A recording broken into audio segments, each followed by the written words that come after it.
Ta prasme, mes tokią loteriją išlošėm, kad iš vis mes čia sėdim ir kad šitas pasaulis susikūrė, aš nežinau, jau čia mes visi laimėjom daugiau negu milijardą. Nu, kam čia mums reiktų ženklelių, kam čia reiktų tų juostelių kažkokių, nu, kuo mes skiriame šiaip nuo krikščionių? Tai kam dar būti ateitininku? Kodėl neužtenka krikšto, komunijos sutvirtinimo? Kam reikia dar šitos kažkokios papildomos organizacijos? Man seminarijai būna kartais taip sako, blemba, einu, ko tu čia apsikrauni? Nu taip, gi užtenka, tiek, kiek mes čia gaunam, jau užtenka. Ten pabūtėms nereikės, ten tavo tų žinių visų. Ir visiškai iš naujo pažinau, ką reiškia literatūra. Kad tu gauni prisiliesti prie protingiausių žmonių pasaulyje. Prie jų mąstymo. Ir tarsi kalbėti su jais. Aš nebūsiu dundukas krikščionis ir skaitysiu. Bet svarbu įsivardinti, kodėl aš vienaip ar kitaip elgiuosi. Kad tam tikrą akimirką aš prieinu prie tos nežinios, kai aš turiu tarsi nusilenkti ir sakyti, nesuprantu, bet tikiu. Good. Žiauriai gerai yra sutana, nes yra labai daug kišenių. Čia daug kišenių yra, čia daug kišenių. Gerai. Tai dauguma jūsų nesat pirmi ir šita akademija, dauguma iš jūsų nėra pirma akademija, bet tiems, kam yra pirma, o kam ne pirma, šiek tiek pasikartosim, apie ką yra tos išvadinės paskaitos. Tai taip nutinka dažnai, kad mes akademijoje pastebėjot, ar ne, buvo gana daug paskaitų. Šiaip galėtumėt kažkas įvardinti, kiek iš jūsų buvo paskaitų? 5 buvo paskaitos. Ir kartais taip nutinka, nežinau, galbūt jums taip nėra, kad tu taip jau kaip ir jau dabar 4 diena akademijos, ar 3, net nebežinau, kelinta diena, ir nelabai aišku, tai apie ką visos tos paskaitos buvo, tai ką čia norėjau pasakyti, kaip ir mokslas ir tikėjimas, ar susiję ar nesusiję, ir yra tarsi tokia kažkokia maišalinė, ir išvadinės paskaitos tikslas yra nepasakyti kažką naujo, tai dėl to man gerai, nes aš šiaip neturiu jums nieko naujo pasakyti, bet tiesiog apibendrinti bendrai, ką turėjo visos paskaitos pasakyti ir prie ko bandė privesti. Ir ar tai pavyko ar nepavyko, spręsit jūs, galbūt jums kažkaip pavyko padaryti tą išvadą. Aš dar nežinau, ar man pavyko. Ir visada būna tokia įtampa, kai reikia ruošti šitom išvadiniam paskaitom. Aš galvoju, blemba, rašai ir atrodo, taip, nu, kažkaip turi kažkokia mintis gautis, kad vis tiek kažkokia mintis iš to viso susidėti. Ir dar kol kas man jinai nėra susidėjus, bet galbūt bekalbant ir su jumis kažkaip aiškinantis galbūt atsiras. Gerai, tai pradėkim nuo pradžių. Nuo pradžios, kurioje aš net nebuvau. Dėl to man reikės jūsų pagalbos. Buvo pirmoji paskaita ir pirmoji paskaita buvo apie ką? Ir kas ją vedė? Ar yra dar? Benas. Ok. Tiesiog dedam Benas. Ir ką Benas kalbėjo? Apie ką Benas kalbėjo toj įvadiniai paskaitoj? Taip.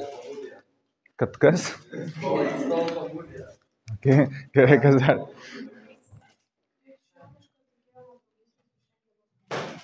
Jo, krikščioniško tikėjimo draugystė su šiandienos mokslais. Prie ko Benas norėjo privesti, kad tiesą pasakius, mokslas ir tikėjimas, jie susiję ir jie netgi reikalingi vienas kitam. Kad mums reikalingas mokslas tam, kad mes galėtume tvirtinti savo tikėjimą. Ir jis ėjo per skirtingus pavyzdžius. Gal net galite kažkas įvardinti tos pavyzdžius. Aš tai, kai klausiausi, man reikėjo vis tiek perklausyti tą paskaitą, bet aš tai skaidrių nemačiau, tai jūs turėtumėt labiau prisiminti. Nes ten sako, va, skaidriai matot ir aš galvoju, ką jūs matot tai skaidriai. Tai ir kokie buvo pavyzdžiai, nes jisai priėjo prie to, galbūt jo pagrindinė mintis buvo, kad mokslai mums pateikia faktus. Ir kad mes nuolatos gaunam tam tikrus faktus. Bet nežinau, ar jūs sutinkat ar nesutinkat su tuo, kai sakė, kad visi žmonės yra tikintis. Ir netgi ateistai, jie tam tikrą prasme yra tikintis. Nes kuomet mes pradedam interpretuoti faktus, kuriuos gauname visi, tuomet jau prasideda jau kitas rytis, tai yra jau filosofija arba šiaip interpretacija faktų. Kuomet aš sakau, kad iš tam tikrų faktų ir darau tam tikras išvadas, tai jau yra ne visai mokslas, bent jau pagal Beną. Dėl to jis pateikė tam tikrus skirtingus pavyzdžius, kuomet skirtingi faktai yra skirtingai interpretuojami ir jisai juos pateikė iš tokios krikščioniškos perspektyvos. Jis vis tiek taip pateikė jos labiau iš teigiamos, bet pavyzdžiui, tos pačius faktus, kuriuos jisai kalbėjo, aš esu girdėjęs ir visiškai iš kitos perspektyvos. Tarkim, jis kalbėjo apie didįjį sprogimą, prisimenat, ar ne? Ir aš esu ne vieną kartą girdėjęs, kai ateistai tą patį argumentą naudoja. Tiesiog visiškai kita interpretacija, kad viskas, buvo didysis sprogimas, yra įrodyta, kad Dievas nesukūrė pasaulio, nors jau prasideda interpretacija ir kaip ir jau apie ką jūsų tikėjimas. Kokius jis dar tokius buvo pavyzdžius, nes jis labai daug jų pateikė. Ar prisimenat, dar galėtumėt įvardinti kažkokius, nes jis vardino ir buvo daug jų. Tai jeigu dabar prisimenat, kokie įsiminė jums labiausiai? Science yra analogijų lobynas, ne visai tie pavyzdžiai, dar buvo pavyzdžių. Skaičiai, kurie, kad jeigu bent viena labai mažytė dalytė pakeis, iš karto ten visa tikimybių teorija, kad mes egzistuojam sugriūna, bet ten labai mažus skaičius, yra būtent skaičiai, kurie tiesiog pasisekė, kad mes egzistuojam. Taip, kad jis ėjo iš to, kad iš tvarkos, iš pasaulio tvarkos. Kad jeigu mes bent vieną dalelį išimtume, viskas taiga sugriūtų. Kad bežionės bandė parašyti Hamletą ir ten daugybę kombinacijų ir jam nepavyko. Tai kad pasakys, kaip Hamletas kūrinys negalėjo surasti pats to kūrėjo. Jo, vėlgi faktas, ar ne, kad jeigu šitas pasaulis yra iš atsitiktinumo, kaip kartais būna teigiama, tai šitas atsitiktinumas, ta prasme, mes esam laimingiausi, ta prasme, mes tokią loteriją išlošėm, kad iš vis mes čia sėdim. Ir kad šitas pasaulis susikūrė, aš nežinau, jau čia mes visi laimėjom daugiau negu milijardą. Ten būna tas toks šansas laimėti tokią loteriją yra labai sudėtingas. Kažkas panašaus, kaip jis patikė, ar ne, tą bežionės pavyzdį kad Hamletą parašyti. Žodžiu, tai daug skirtingų pavyzdžių. Ten prisimenat, buvo apie informaciją, jau buvo, man atrodo, aš trečia paskaita, jis mums kažkada dėstė seminarijoje, kažkurioje akademijoje, jis net yra tą pavyzdį jau kalbėjęs apie informaciją. Jūs prisimenat, kai jis kalbėjo kažką apie informaciją? Yra kažkas, kas suprato, ką jisai norėjo pasakyti apie informaciją? Negalime priimti visko, negalime priimti visko. Ne visai apie tai, o tas, kuris įkalbėjo, kad ten informacija kažkaip yra dalykuose ir kad viskas yra... Kad jinai niekur nedingsta. Aš tai iki šiol, jau trečia paskaita girdėjau, tai aš dar iki šiol nesupratau, ką jis nori pasakyti su informacija, bet jeigu kažkas jūs suprato, tai man paaiškinkit gerai po to paskaitos, apie ką jisai norėtum pasakyti apie informaciją. Žodžiu, tai daug skirtingų faktų, kurie gali būti skirtingai interpretuojami. Tai faktai ir interpretacija. Čia tipo lygų interpretacija, ne?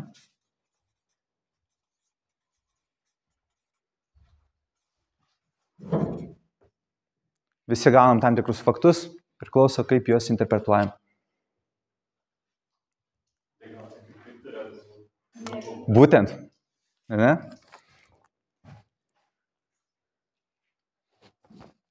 Antroji paskaita, net ne paskaita, užsirašiau diskusiją, bet ir ne diskusija buvo. Antroji paskaita, ten kas ten buvo, tas pokalbis buvo, ar ne? Dar prisimint, kas ten tokie buvo?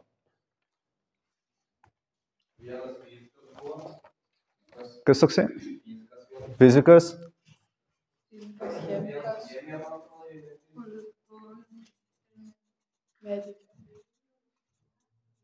Aš tiesiog užrašysiu med ir dar kas buvo?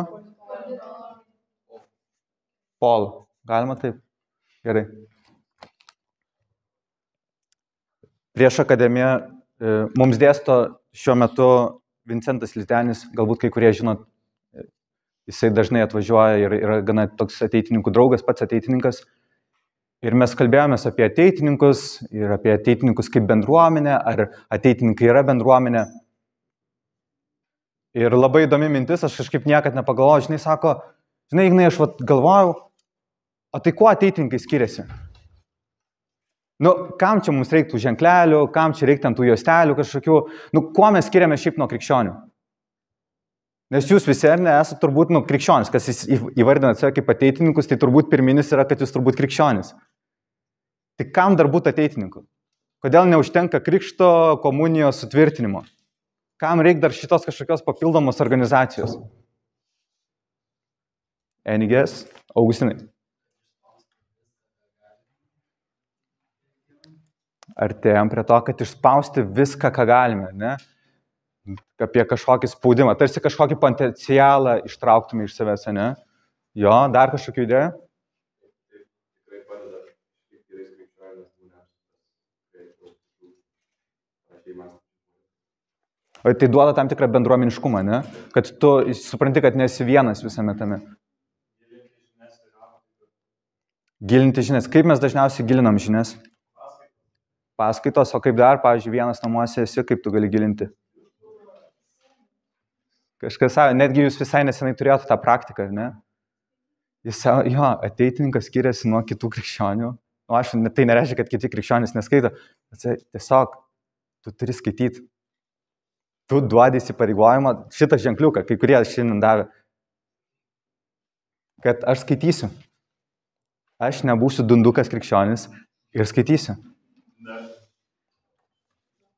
Apie tai yra ateitininkai. Ateitininkai yra apie tai, kad aš suprasiu ir bandysiu išsiaiškinti.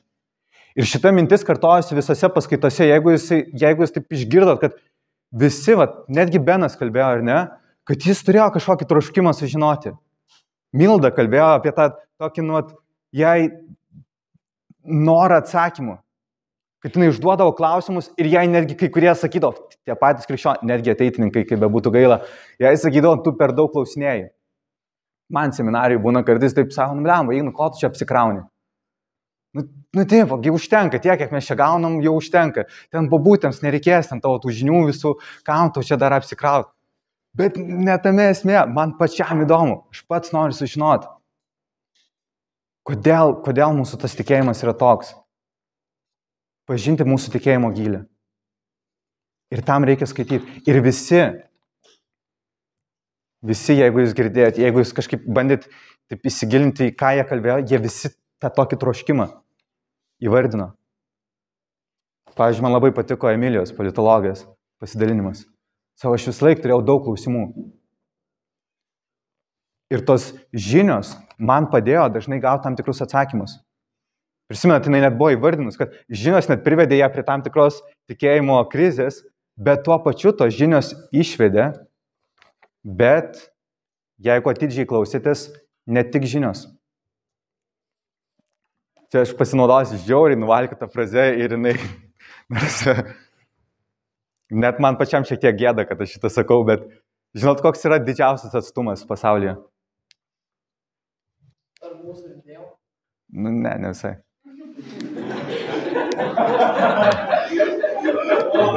Okay. Ar žinot, koks yra didžiausias atstumas?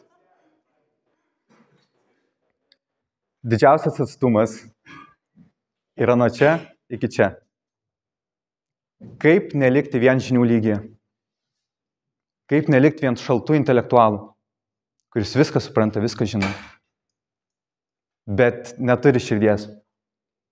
Man dažnai šitą seminarijų kiti priekaištauja. Savo, jo, Ignai, tu protingas, bet šiaip tai lopas kaip žmogus. Nu, tai suprantat, kad kaip nelikti tik tai čia ir nueiti iki čia. Ir apie tai ir Emilija kalbėjo irgi, ar ne? Kad taip, jinai turėjo daug žinių ir tos žinios jai padėjo. Bet galiausiai buvo patirtis. Galiausiai buvo ta patirtis, kur tiesiog guli lovai ir ten supranta, kad Jėzus yra šalia. Bet žinių vis dėlto reikia. Žinių reikia, kad prie to prieitume. Tai tikėjimą reikia ugdyti.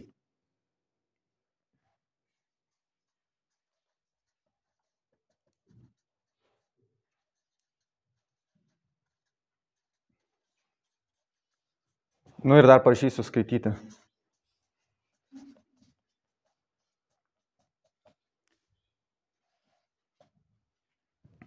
Po truputį einam, ar ne? Apie ką buvo šita akademija? Ar yra įtampa tarp tikėjimo ir mokslo? Ar yra šita tikybos ir fizikos įtampa. Atrodo, Benas sako, kad kaip ir nėra, jie bendradarbiauja ir nedraugauja šitie mokslai. Jau toj diskusijai mes atrandam, kad labai svarbu, žinios yra labai svarbu, bet yra šiek tiek įtampos. Ta įtampa yra tokia, kad atrodo kartais ne visai žinios, kad yra kažkas, kas yra dar svarbiau. Ir po truputį įtampa atsiranda, bet mes prie to neinam. Dabar mes, vėlgi, akademijos, jos yra apie tai, kad duoti ir tam tikras praktinės žinias. O tai kaip skaityti? Jeigu ateitinių komisija yra skaityti, tai kaip skaityti? Ir trečia paskaita, dar prisimenat, apie ką buvo trečia paskaita? Ar turi kažkas konspektuose savo trečią paskaitą? Milda? Ir apie ką buvo jos? O daug latiniškų žodžių. Mokymosi filosofija, kai einam link to.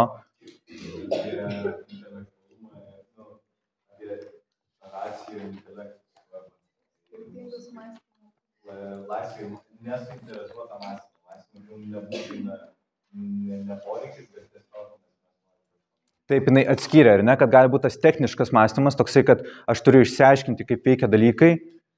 Ir yra tas nesuinteresuotas mąstymas, kuomet aš tiesiog bandau pažinti dalykus ir galbūt iš to neturėsiu jokios naudos. Dar norėjai, Eimantai, kažką... Aš norėjau pasakyti, kad ar tiesiog ėmimas informacijos, ar atsivėrimas informacijos. Jo, kad ėmimas jo, tai tas pats, ar ne? Tai gal aš netiek eisiu prie to, gal tik tais noriu ties vieną mintim sustot. Prisimenu dar, ką reiškia mokykla. Laisvalaikis, būtent. Ir man atrodo, mes vėl čia prieinam šiek tiek prie ateitininkijos, kad jeigu skaitimas yra mūsų misija, tai mokymasis turi tapti mano laisvalaikis. Žinau, šiaip lievai žiauriai skamba, bet mokymasis turi tapti man tuo dalyku, ko aš noriu daryti. Ir aš žinau, kad kartais taip nutinka, kad mokykla nužudo dalykus. Bent jau man buvo asmeniškai, kad man mokykla nužudė literatūrą. Aš prisimenu, mokykloje turėjau tam tikrą, tokį, aš žiauriai nemėgau skaityti. Nes mums duodavo tas knygas, kurių net nelabai jos kažkokios įdomios, ir skaitai, ir net jeigu perskaitai, po to ateini, reikia rašyti rašinį iš to, ir blogai parašai, net nesupranti, tai ko jie čia iš vis norėjo, tai aš netaip supratau. Ir aš prisimenu, turėjau labai tokį, kad jeigu reikėdavo perskaityti tik tais dėl to, kad jau reikia ir jeigu labai reikia. Ir tik 10 klasėje, ir visai ne mokykloje, o bendrabuty, kuriam nebuvo interneto, aš atradau knygas. Ir visiškai iš naujo pažinau, ką reiškia literatūra. Kad tu gauni prisiliesti prie protingiausių žmonių pasaulyje. Prie jų mąstymo. Ir tarsi kalbėti su jais. Jeigu skaitai iš tikrųjų geras knygas. Nors jie jau seniai mirė, bet tu gali įeiti į jų tą pasąmonę ir tarsi bandyti suprasti, kodėl, kaip jie supranta pasaulį. Tai atrasti skaitimo grožį. Ir tada mes turėjom seminarą. Tokį praktinį kažkokią kaip užduotį, kaip skaityti. Tai jeigu prisiminat, mes skaitėm gana lėtai. Ir ką svarbu dar paminėti, ir irgi netgi tai minėjo ir antroji paskaitoj, kad mes skaitėme ne vieni, kad mes skaitėme visi kartu ir bandėme suprasti tą labai sudėtingą tekstą. Ir aš nežinau kaip jums, man, kai mes dažniausiai perskaitydavom pirmą kartą ten tą pastraipą, net aš taip sėdėdavau ir galvoju, ką čia iš vis tas Ratzingeris nori pasakyti mums, apie ką čia ten tą pastraipą. Bet tai, kad mes sėdėjom visi kartu ir kažkaip bandėm suprasti, aišku, dar Milda mus kažkaip vedė ir tarsi duodavo teisingus atsakymus, kai mes ten visi grybaudom, bet tas labai padėjo, ar ne, kad mes nebuvom vieni, nes nebuvom vieni šitam pažinimo tokioj kelioniai. Tai aš čia rašysiu, čia bendruomenė, vis tiek, kad mums bendruomenė irgi reikalinga. Kur E? Čia turi būti E kažkur. Matot? Spragos iš mokyklos vis dėlto jos visą laiką pasiekia.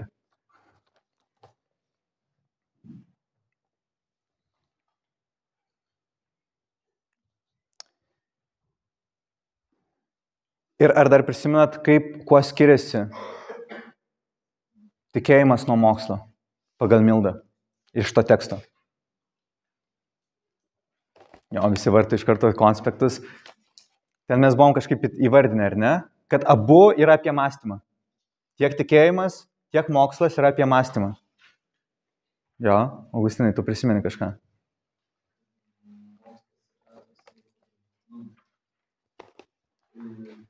Toks tikrumas, bet tas tikėjimas būna tikriausias tikrumas. Tikresnis už mąstymą. Okay,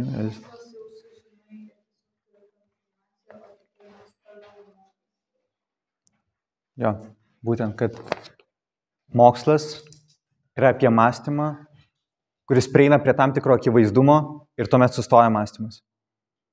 O tikėjime aš mąstau, tuomet prituriu tam, ką mąstau ir jinai vardino, kad man dar reikalinga valia. Mes su seminarė kartais būna keliaujam.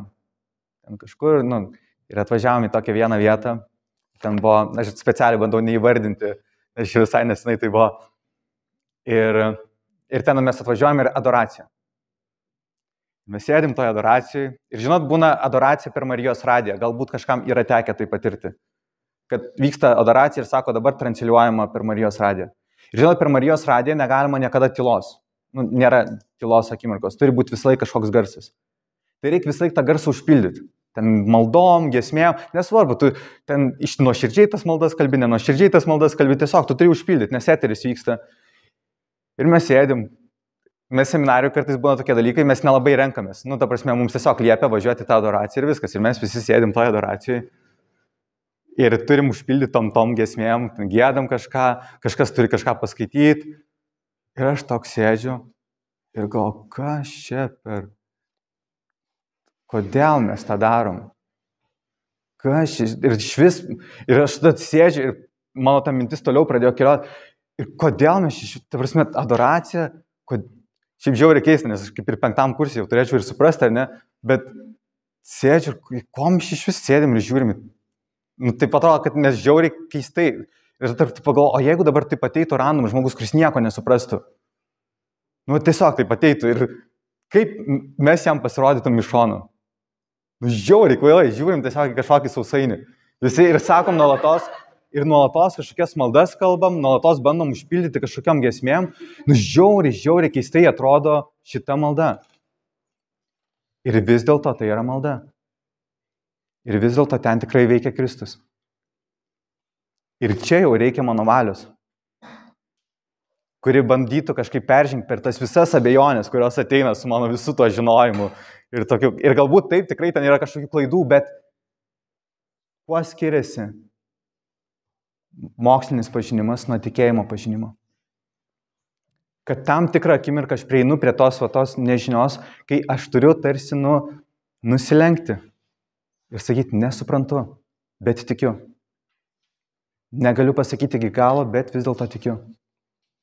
Nes patyriau savo gyvenime. Ir 4. paskaita. 4. mes vis dėlto dar neprieinam. Mes kol kas dar neprieinam prie šitos įtampos. 4. paskaita, jeigu 3. buvo apie tai, kaip skaityti, 4. buvo, o kaip mes mokslą galim panaudoti. Jeigu vis dėlto tas tikėjimas ir mokslas jie pritarė vienas kitam, tai 4. paskaita buvo apie tai, o tai kaip mums gali mokslas padėti? Kaip konkrečiai mokslas gali man padėti mano tikėjime? Ir ar dar prisimenat, apie ką buvo 4? Smegenis, kažkas dar prisimena? Apie varas. Jo, psichologija, ar ne? Eik tu savo, čia taip žiūriu. Jo, tarkim, Irma, ar ne kalbėjo? Neišsigandau, kad pamiršau, kaip parašyti psichologiją. Ir tada galvoju, čia jau labai blogai. Gerai. Buvo apie psichiką, kad mes turime tam tikras psichologijos žinias. Yra faktai. Ar ne, ir jinai kalbėjo apie ego, superego, apie tas varomąsias jėgas. Ir kaip jos man gali padėti tikėjime? Kaip gali šitos žinios man padėti tikėjime? Nežinau, ar esat girdėję apie 7 didžiąsias nuodėmes. kad buvo tokie pirmieji krikščionys, ten ypatingai tokie senukai, kurie gyveno dykumoje ir jie įsivardino, kad yra tokios, 7, kai kurie 8, kad yra tam tikri geismai mūsų viduje arba tam tikri puolimai, per kurios dažniausiai velnias mus bando pulti. Ir dažniausiai jis naudojasi mūsų kažkokiais pamatiniais troškimais. Kad mes turime viduje, tai jau čia šitie senukai, be jokių žinių, tiesiog pastebėjau tai iš savo patirties, kad dažniausiai velnias mus puola per tam tikrus mūsų troškimus. Ir tarkim, netgi tos varos, ar ne, jos gali būti mums labai naudingos. Kad mes turime šitą įniršį. Mes turime norą siekti kažko. Ir jeigu mes kažkuria iš jų per daug sureikšminsime, ir jeigu kažkuri iš jų taps dominuojanti mūsų gyvenime, tai prisimenat, jinai davė tą pavyzdį.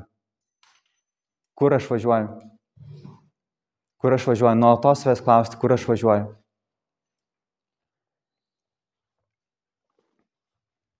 Tai mes čia plovėm indus. Šita akademija skiriasi tuo nuo kitų akademijų, kad mes turėjom plauti indus. Ir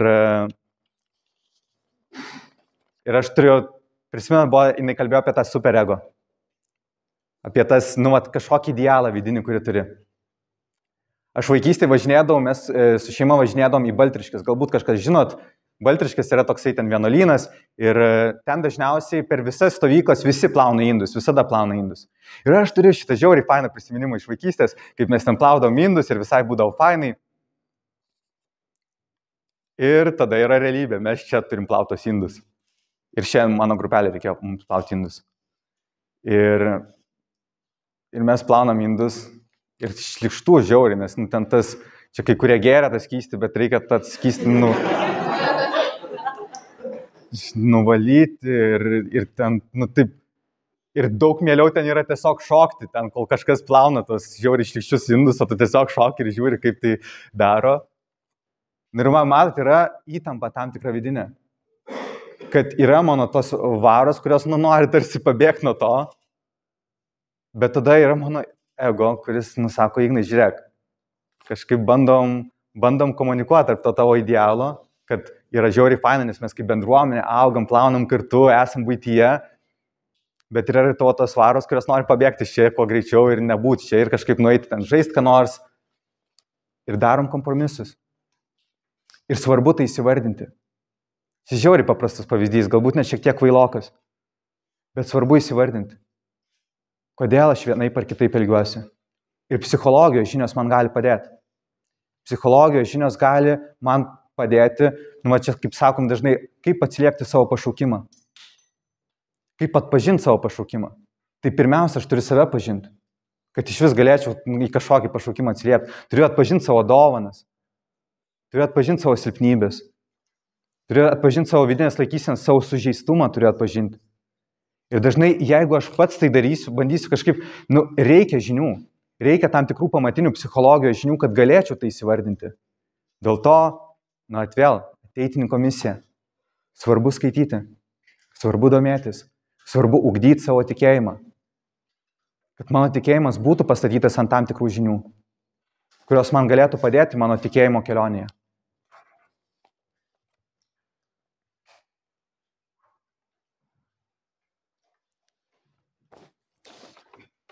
Ir paskutinė paskaita. Dar biškutį laiko yra. Čia aš galbūt įrašysiu, svarbu įsivardinti, ar ne?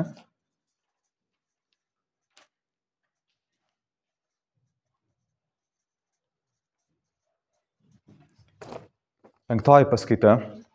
Šiandien. Tarsi bandė atsakyti, tai ar yra įtampa ar nėra? Ar yra įtampa tarp mokslo ir tikėjimo ar nėra? Ir kokia ta įtampa? Davai, Jonai.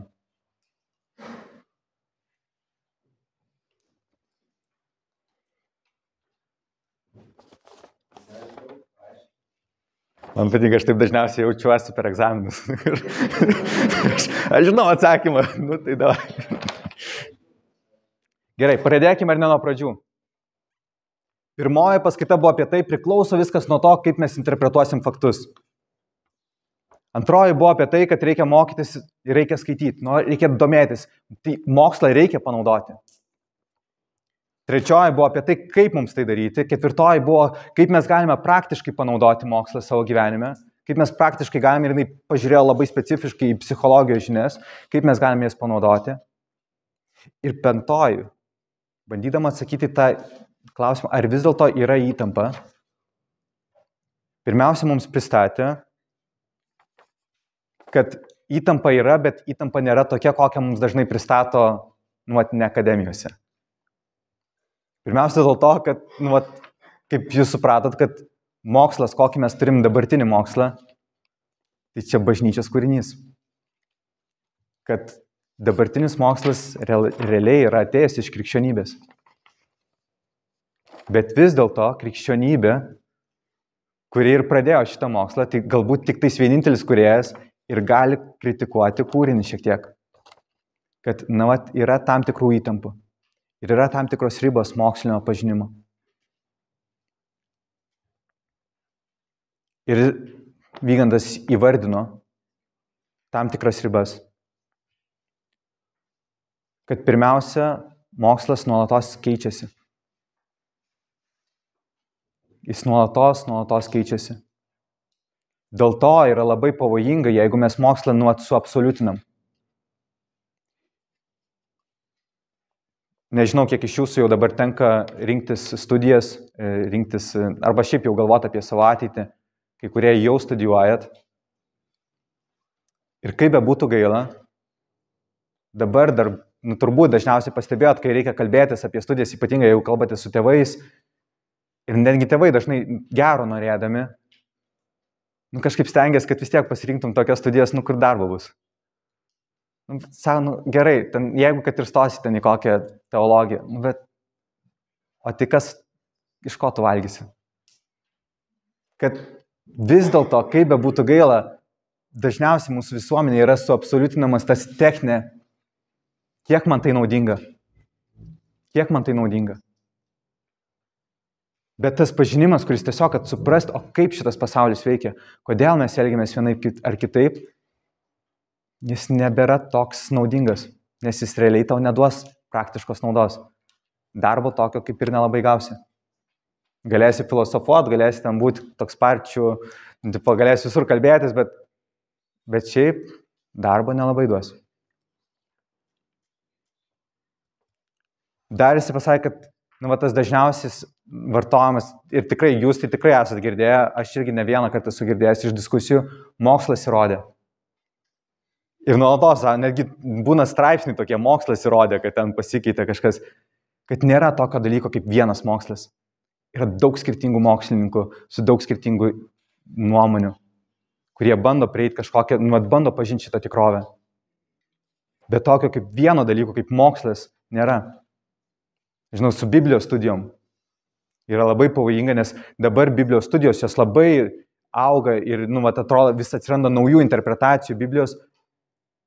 Ir labai kas 10 metų tos naujos interpretacijos pradeda neigti senasias. Kad tai, ką buvo sugalvojau egzegetai arba tie, kurie trinėja Bibliją 60 metais, kas atrodė, pavyzdžiui, žiauriai nauja ir labai yra dabar dauguma biblistų tai paneigia. Nes vėl atrandami kažkokie nauji įrodymai, dar kažkaip naujos interpretacijos, nauji pažinimo kampai. Kad mokslas turi ribas. Ir kad galiausiai jisai prieina tam tikrą ribą, kai mes prieiname interpretavimą. Ir kad kur mokslas mus nuves, jis mums gali duoti tik tais įrankius, bet nelabai gali pasakyti, o kur mums eiti. Jis gali mums duoti žiauriai gerą mašiną, kaip ir tos psichologinės žinios. Aš galiu būti žiauriai maladės žmogus, ten viską, ir brandus, ir suprasti, ir mokėti kažkaip socialiai elgtis, ir panaudoti žinias kaip tik tais, bet o kur mano visas tas gyvenimas veda? Jeigu galiausiai aš vis tiek miršsiu, tai kokia prasmė iš to? Ir čia yra mokslo riba. Dėl to krikščionybė sako, kad ir kaip mums svarbu mokslas, kad ir kaip mes vertinam, mes patys tai sukūrėm būtent tokį mokslą, kokį mes dabar suprantam. Bet jeigu mes tai suabsoliutinam, arba jeigu mokslas tampa mums svarbesnis negu tikėjimas, tai yra problematiška.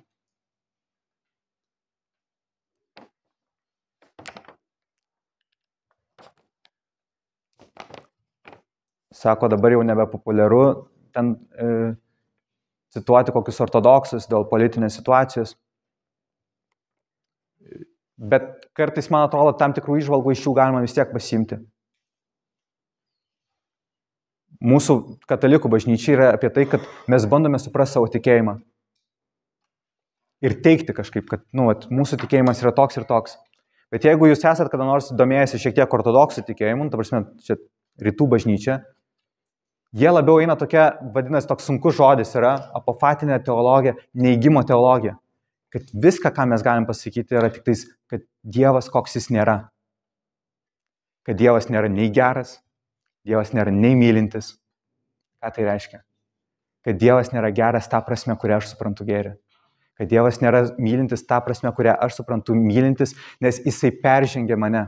Jis peržengia mūsų suvokimą. Ir kad dažnai prieš tikėjimo tam tikrus slėpinius, tai yra, tarkim, Eucharistija, prieš kitą žmogų, mes jo negalim įsprausti kažkokius rėmus. Ir va tie ortodoksų vienuoliai, jie sako, viską, ką aš galiu padaryti, tai yra tik tai tylėti ir nusilenkti. Bet tai nereiškia, kad mums nereikia mokslo.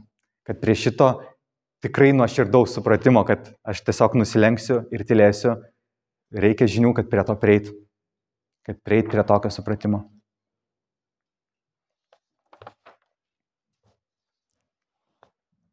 Tai jau visai pabaigai man svarbu dar įvardinti, vis dėlto akademijos yra apie ateitininkus. Ir kad mes augtume kaip organizacija, kaip bendruomenė. Ir norisi išskirti, kas svarbiausia yra, kodėl tos paskaitos buvo jums skirtos. Kad ateitininko misija yra skaityti. Čia labai paprastai, net ten atnaujinti Kristų ir taip toliau, bet šiaip tai skaityti. Tiesiog suprasti, apie ką mano tikėjimas. Ir antra, to nedaryti vienam. Kad dėl to mes čia ir susirenkam kartu. Dėl to jūs vaikštate į kuopas. Kad nedaryti to vieniems. Kad skaityti, domėtis ir kalbėti su kitais apie tai.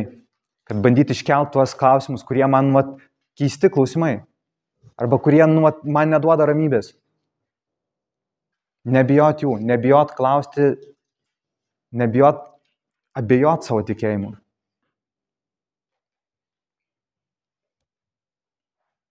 Basta, ne? Viskas.